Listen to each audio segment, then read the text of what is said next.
Muy buenos días a todas y a todos, porque he visto que los expositores hasta el momento han dicho buenos días a todos y han dejado por fuera a las damas.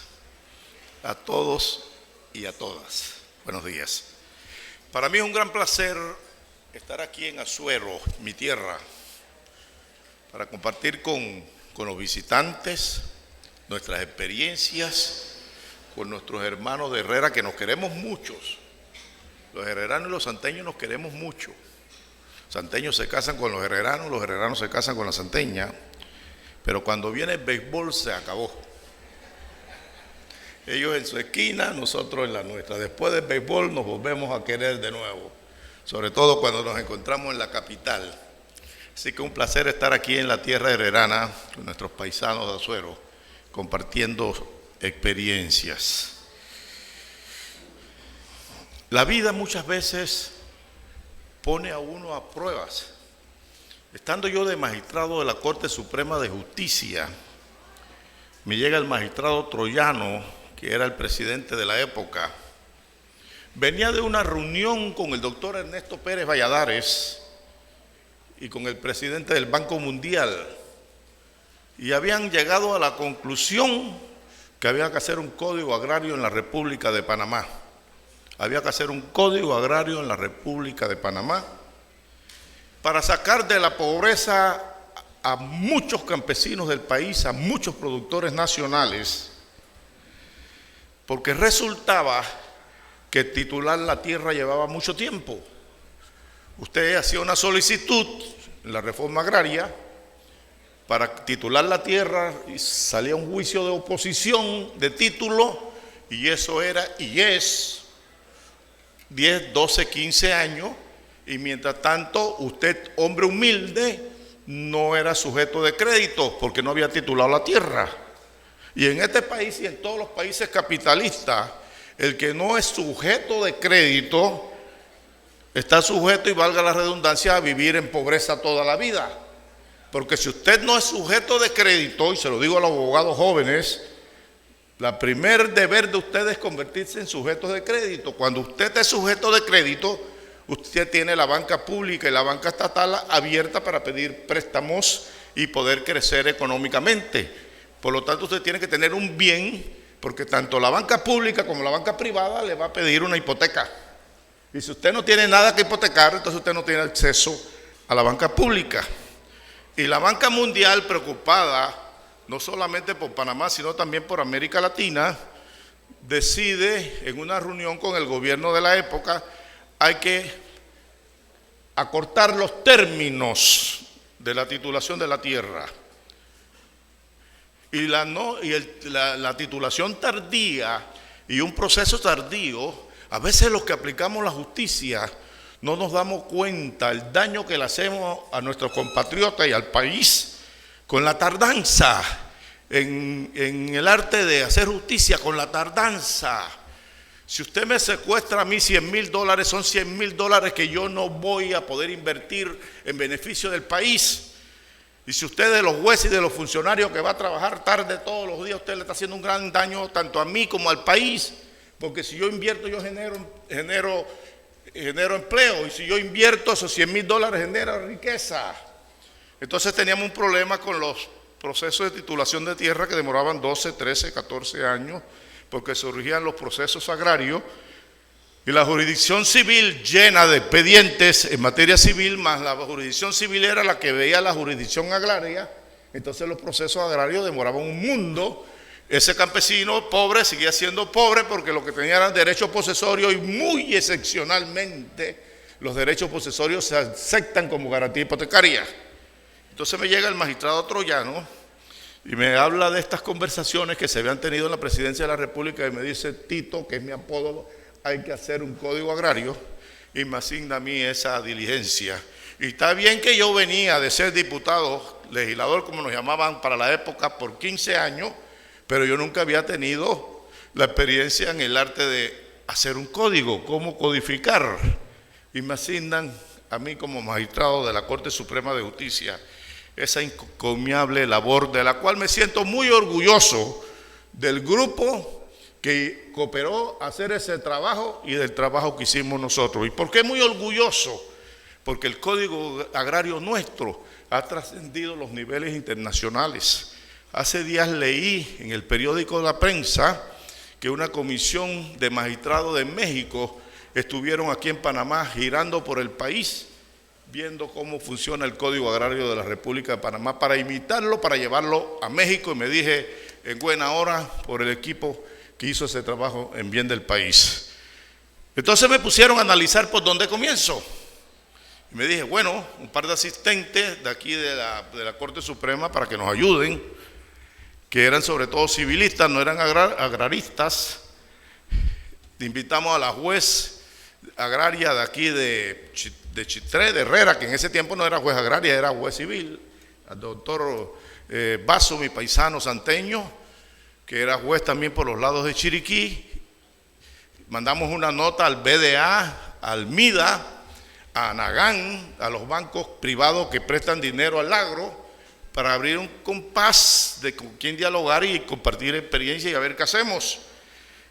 Y decidimos, hay que caminar la República, vamos a reunirnos con las cooperativas agropecuarias, vamos a reunirnos con los asentamientos campesinos, vamos a reunirnos con Anagán, vamos a reunirnos con los productores nacionales que labran la tierra, que se dedican a estas actividades, y comenzamos a caminar todo el país durante 5 años. 5 años nos costó hacer ese trabajo. Primera conclusión a la cual llegamos. Mis profesores, los profesores de ustedes, los que tienen mi edad, cerca de mi edad, habíamos sido víctimas de una gran falacia. En el país no había existido nunca código agrario. Y en la Facultad de Derecho nos decían el código agrario, no habíamos tenido nunca código agrario.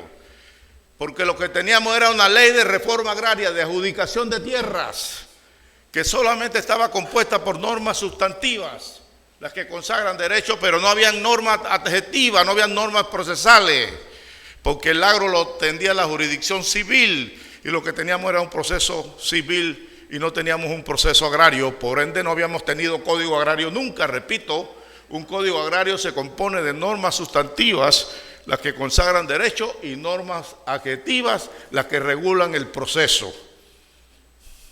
Y entonces nos dijimos, primera falacia, nos mintieron, primera falacia.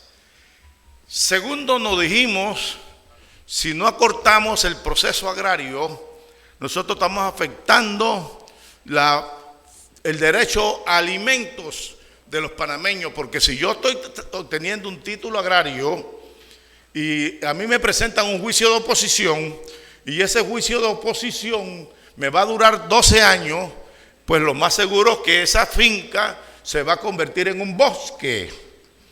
Porque si yo tengo esa finca en pleito y no sé si la voy a ganar o la voy a perder en un proceso, entonces lo más correcto y lo más lógico es que yo no voy a invertir, porque yo no voy a invertir en un bien que está secuestrado o en un bien que está en litigio. ¿Quién es el dueño? Pues si a mí me secuestran mi automóvil, yo no voy a invertir dinero en mi automóvil porque no sé si lo voy a perder o lo voy a ganar. Entonces todo esto afectaba la capacidad alimenticia del país. Y entonces nos dijimos, hay que acortar los términos en los procesos agrarios y vamos a irnos del proceso civil a un proceso realmente agrario. Y así lo hicimos. Comenzamos a trabajar un código agrario, en primer lugar, para convertir al ciudadano panameño que emana del agro en sujeto de crédito. Segundo, preservar la fuente de alimento. Y para eso necesitábamos una agilización del proceso agrario.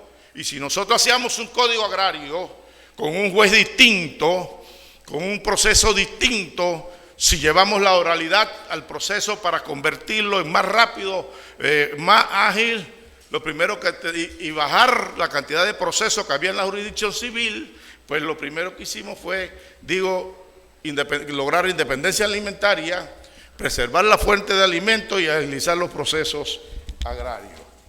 ¿Por dónde comenzamos? Era la pregunta que nos hacíamos el equipo que lo estábamos trabajando. ¿Por dónde comenzamos? ¿Qué materia vamos a regular? ¿Qué tipo de juez queremos? ¿Qué proceso vamos a implementar? Y nos dijimos, Bueno, vamos a distinguir lo que es una empresa mercantil de una empresa agraria. Para definir la competencia, porque si usted tiene una empresa aquí en el centro de Chitré que se dedica a vender plantas, se dedica a vender mangos, se dedica a vender, qué sé yo, berenjena, si hay un pleito relacionado con esa empresa, usted tiene que ir al agro, al juez agrario, aunque esté en el centro de Chitré. Pero si esa empresa se dedica a vender automóviles, BMW, Mercedes-Benz, lo que sea automóvil, aunque esté en el mismo lugar que la empresa agraria, usted tiene que ir a la civil. Porque vender automóvil no tiene nada que ver con actividad agraria. Entonces nos dijimos, lo primero que hay que definir qué es una empresa agraria, para que usted sepa quién es el juez competente. Porque si usted presenta la demanda en un juzgado que no es competente, hay nulidad procesal. Porque estaría un juez incompetente conociendo de un proceso para el cual no está autorizado jurídicamente. Entonces nos dijimos, lo primero que hay que definir es qué es una empresa agraria para definirla de una empresa mercantil. Y dijimos, la empresa agraria es la corporación que se dedica a la manufacturación, transformación, producción y comercialización de productos agrarios. Entonces, una empresa que se dedica a vender, a sembrar, a transformar mango en jugo de mango, un pleito que se forme con esa empresa va al juez agrario, aunque sea empresa, no va al juez civil, tiene que ir al juez agrario. ¿Y qué otras cosas podemos hacer? Y nos dijimos, hay que regular y normar la actividad agraria para no confundir la actividad agraria con la actividad mercantil, con la actividad civil.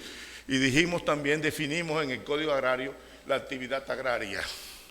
Aquella actividad que tiene como objetivo igual la transformación, la industrialización, la comercialización de productos agrarios. Y ahí entonces asignamos la competencia del juez agrario. ¿Cuál era la competencia del juez agrario? La asignamos ahí en ese momento. Y nos fuimos y nos dijimos, bueno, ya sabemos cuál es la competencia del juez agrario, pero ¿qué tipo de juez queremos? ¿Un juez como el juez civil, que solo hace fallar, resolver casos? ¿O queremos un juez dinámico, itinerante, con más poderes? Y nos dijimos, vamos a darnos un juez distinto y diferente. Y vamos a darnos un juez fundado en la oralidad. ¿Qué es lo que hay que hacer con el Código Procesal Civil? Vámonos para la oralidad. Si no nos vamos con la oralidad, no vamos para ningún lado. Entonces nos dijimos, vámonos con un juez fundado en la oralidad.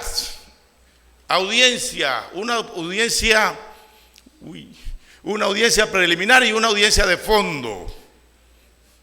La audiencia preliminar en el juzgado, voy a tener que saltarme un montón de cosas que me hubiese encantado compartir con ustedes, pero ya voy con el tiempo. Un juez preliminar, itinerante, con dos audiencias. Una audiencia preliminar que se hace en el juzgado. Una audiencia preliminar que se hace en el juzgado. ¿Para qué esa audiencia preliminar? Uno, para ver si hay vicios de ilegalidad, subsanar los vicios de ilegalidad. Dos, aducir pruebas. Tres, contrapruebas. Fallar los incidentes, las exenciones que hayan sido presentadas. Y darle poder al juez agrario, porque aquí entra entonces cómo apuramos los procesos. Y le dijimos al juez agrario, usted puede en la audiencia preliminar llamar a las partes con su abogado y pedirles un arreglo, practicar métodos alternativos de resolución de conflictos, pedirle a las partes si hay posibilidad de arreglo y arreglar, como el caso de la sucesión. El juez puede llamar a las partes a los herederos antes de adjudicar. Y si Alberto Cigarruista vive en la capital, ¿para qué quiere finca acá en Los Santos? Quédese con el apartamento que dejó papá en la capital. Y si Alberto Cigarruista vive en Los Santos, ¿para qué quiere apartamento en la capital? Quédese con la finca y con el ganado. Se hace un avalúo del apartamento, un avalúo del ganado, y se compensa los unos a los otros, y prevalece la defensa de la finca, porque si usted la finca la divide en 3 o en 4 partes, la destruyó. Y lo que se está buscando es que prevalezca la finalidad agropecuaria, la comida de los panameños. Y otra facultad del juez es hacer la audiencia de fondo en el sitio. Y acabamos con aquel juez bonito, así como andamos todos nosotros, sobre todo las damas, guapo y bello, metido en una oficina en aire acondicionado, y le dijimos al juez agrario: no, usted va al sitio. La audiencia de fondo se hace en el sitio, para que venga a ver Zamorano, mi hermano y amigo, a decir en la audiencia que en esa finca hay yuca, hay mango, hay cereza, hay uva, cuando el juez está ahí y ahí no hay de nada. Porque en este país no gana siempre el que tiene la razón. En este país no siempre gana el que tiene la razón jurídica, gana el que tiene la plata también, aunque no tenga la razón jurídica. Porque hay un pleito entre un rico y un pobre, y el juez agrario de aquí de la comunidad invita a que hay que practicar prueba la otra semana. Cuando vienen las partes de las minas de Herrera, hay que pagarle el bus, comida, el día de trabajo a los testigos, y cuando llegan acá el juez está enfermo. Para atrás. Fijan la fecha para dentro de un mes. Cuando llega la parte, el millonario y el pobre, con los testigos, 5 o 6 testigos, a pagarle el bus, la comida, el taxi del terminal de transporte al juzgado, y cuando llega, no, el juez está aquí en el seminario. La tercera vez ya el pobre no puede venir, porque ya no tiene plata para pagar el bus, ya no tiene dinero para pagar el día de trabajo a los campesinos pobres que vienen a trabajar, pero que tienen que comer mañana. Entonces ese artículo de que es en el sitio, al menos que haya excepciones, porque tampoco le vamos a pedir a un juez que estamos en invierno y que tenga que ir a pasar un río que está crecido, pero tiene que justificar en el proceso por qué no fue a hacer la audiencia en el sitio. Yo recuerdo cuando yo recién me gradué a los 23 años, que me convertí en el abogado número 12 aquí en Azuero, porque en ese tiempo no éramos muchos, no había facultad de Derecho, ni privada, ni pública aquí en el interior de la República, había que ir a Panamá o al extranjero para graduarte de abogado. Que había un abogado que si había un homicidio en Ocú, los 3 testigos habían visto la pelea. Si había un homicidio en las tablas, los mismos 3 testigos habían visto la pelea. Si había un apuñalado en Tonosí, los mismos 3 testigos habían visto la pelea. Y ustedes saben, porque son abogados como yo, que hay abogados pillos y maleantes. ¿Sí? Entonces, en ese cónclave, ese artículo de hacer la audiencia de fondo es mío. Se me salió mi marxismo-leninismo en aras de buscar la verdad procesal y material. Que vayan esos pillos a decir allí que yo ejerzo la posesión, porque esa yuca que está allí está toda sembrada por mí cuando allí no hay yuca. Entonces el juez tiene que hacer la audiencia en el sitio, fallar allí mismo inmediatamente, para que no se metan los diputados, para que no se metan los empresarios a hablar con el juez, para que no se metan los gobernadores de la provincia, los magistrados de la corte, hacer llamadas telefónicas, lo que lo hacen, sino que el juez tiene la obligación de fallar allí mismo, en el sitio, excepto que quiera practicar un auto para mejor proveer en área de buscar la verdad material, o que las partes de común acuerdo desean no hacer el alegato por la vía verbal, sino hacerlo por la vía escrita, en cuyo caso se tiene que fallar a más tardar en el término de un mes. Con eso nosotros logramos bajar el cúmulo de procesos que tenía la jurisdicción civil, en primer lugar. Segundo, hacer los procesos más rápido, el juez agrario puede. Yo presento una demanda mañana, se dio traslado de la demanda, se trabó la litis, los 5 o 6 días llamar a las partes a ver si es posible un arreglo. Y nos arregla. Y el pleito que demoraba 10 años demoró una semana, porque le dimos poderes al juez agrario para realizar métodos alternativos de negociación, de conciliación. Además de un juez itinerario, un juez distinto puede inmiscuirse en el proceso y llamar a las partes a arreglar a la buena, sin que eso signifique impedimento ni recusación. De tal manera que creo, bueno, me quedan 20 segundos, que creo que los amigos que nos acompañaron en ese trabajo le hicimos un gran favor al país. Pero hay que seguir, porque nosotros, cuando estábamos en la corte, dejamos un tribunal agrario en Herrera, dejamos un tribunal agrario en Los Santos, un tribunal